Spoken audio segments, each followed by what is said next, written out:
Hello, and welcome to my show, Jonathan Learns the Talmud.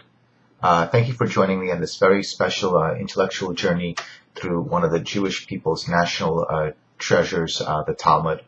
I'm going to make this like a class because the best way to learn something is to try to teach it to somebody else. And my objective is to learn the Talmud starting from the very first page in the first volume, and I'm not going to skip any pages, so I'm going to do every single page little by little. I'm going to be using Rabbi Steinschultz's the Talmud. It's got a very good English translation. It's like the best. And in Talmud, the word choice is highly economical. So don't be surprised if we sometimes just focus on just a single word. So here we go. So the Mishnah asks from when, so let's stop here. The Mishnah could have said when, but instead it asks from when. So what's the difference? Well, asking just when tends to ask for a specific time. For example, the Jewish expression, if not now, then when? Not now being a very specific point, and then when is asking for another specific point instead. Whereas from when is used to indicate a range of time. And that's what we find. So the range is from when the priests enter to eat the teruma to the end of the first watch. But there is something very interesting about this answer. The end of the first watch is a specific point. It's a cutoff point, right? It's the end. But the start of this range is a range itself. So to underscore the point, someone asks you for a range of time, and you would say 9 to 5 as a starting point and an ending point. You wouldn't say 9 to 12 to 5, right? Yeah, that is exactly what's happening here. So the Gemara tries to find a reason for this, which we will get into later, because we're still going through the Mishnah. So the sages say until midnight, and the sages are just saying that the end of the first watch is until midnight, because let's say you're not in Jerusalem, so you can't look outside your window and see your neighbor, the priest, going to eat the teruma. So now we have what Rabbi Gamliel says. So now there is no temple. The temple was destroyed by the Romans, and Rabbi Gamliel was lucky to escape with his life, and he has the job now of rebuilding Jewish life without a temple. So it's very interesting to see what his reasoning will be. So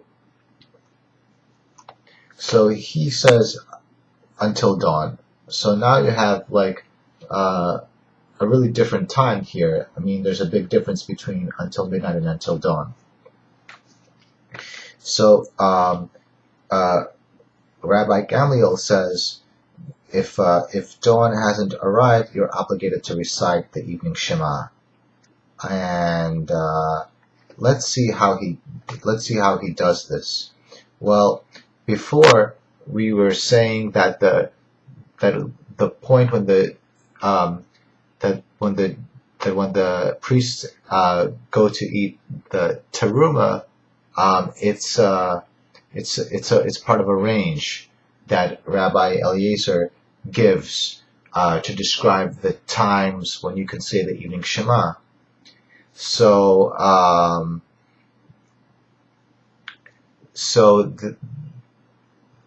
that was part of a range, and Rabbi Gamliel says that they have a closer relationship to each other than just being a way Rabbi Eliezer uses to describe a range of time.